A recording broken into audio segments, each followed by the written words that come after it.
Assalamualaikum warahmatullahi wabarakatuh. Kita masuki pertemuan yang kedua dan sekarang kita akan membahas mengenai hukum ohm dan hambatan listrik. Bagian yang pertama adalah hukum ohm. Bunyi dari hukum ini adalah pada suhu tetap, kuat arus yang mengalir pada suatu pengantar listrik sebanding dengan tegangannya. Bunyi hukum ini kalau kita masukkan ke dalam rumusan akan menjadi P sama dengan I kali R. Ini adalah rumusan utamanya. P sama dengan I kali R.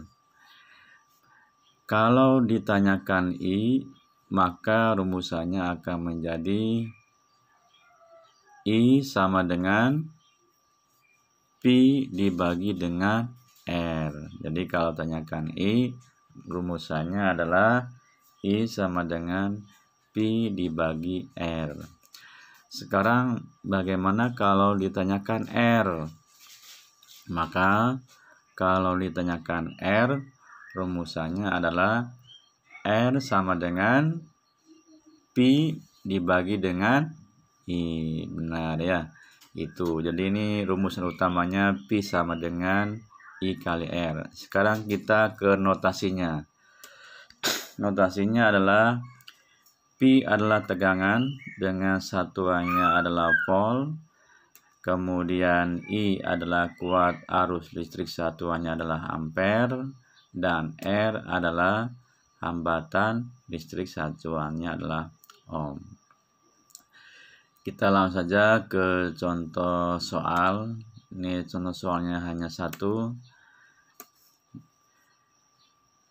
Arus listrik besarnya 150 mA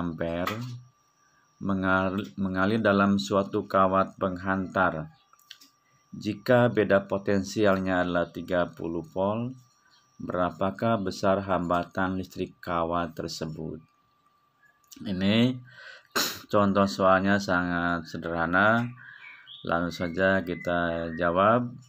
Yang diketahui adalah I-nya adalah 150 mA. Ini satuannya miliampere, maka yang mili kita rubah ke dalam ampere. 1 mili sama dengan 10 pangkat negatif 3. Jadi yang 150 mA dirubah menjadi 150 kali 10 pangkat negatif 3 ampere nih. Jadi ini adalah 150 kali 10 pangkat negatif 3 ampere. Ini kalian sampai ini juga nggak apa-apa. Jadi ini adalah 150 kali 10 pangkat negatif 3. Atau kita rubah ke dalam bentuk desimal, yaitu I-nya adalah 0,15 ampere.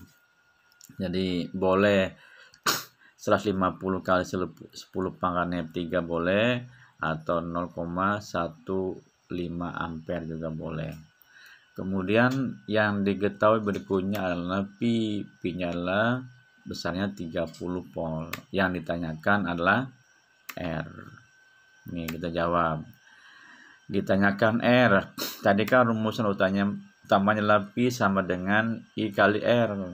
Ditanyakan R, maka rumusannya akan menjadi P dibagi dengan I. Maka datanya tinggal masukkan. P-nya adalah 30, I-nya adalah 0,15 boleh, atau 150 kali 10 pangkat negatif 3 juga boleh, terserah. Yang paling mudah menurut kalian yang mana? Bapak akan menggunakan 0,15. Jadi P-nya 30, kemudian I-nya adalah 0,15. Maka 30 dibagi 0,15 sama dengan 200 ohm. Ini jawabannya. Mudah-mudahan kalian mengerti dan paham. Kalau seandainya ada yang belum mengerti atau belum paham, silakan kalian bertanya bertanyanya bukan di grup kelas, tapi di grup mata pelajaran fisika kelas 12, sehingga yang lain juga akan tahu. Mungkin pertemuan yang kedua sampai sini saja. Mudah-mudahan ada manfaatnya. Terima kasih. Wassalamualaikum warahmatullahi wabarakatuh.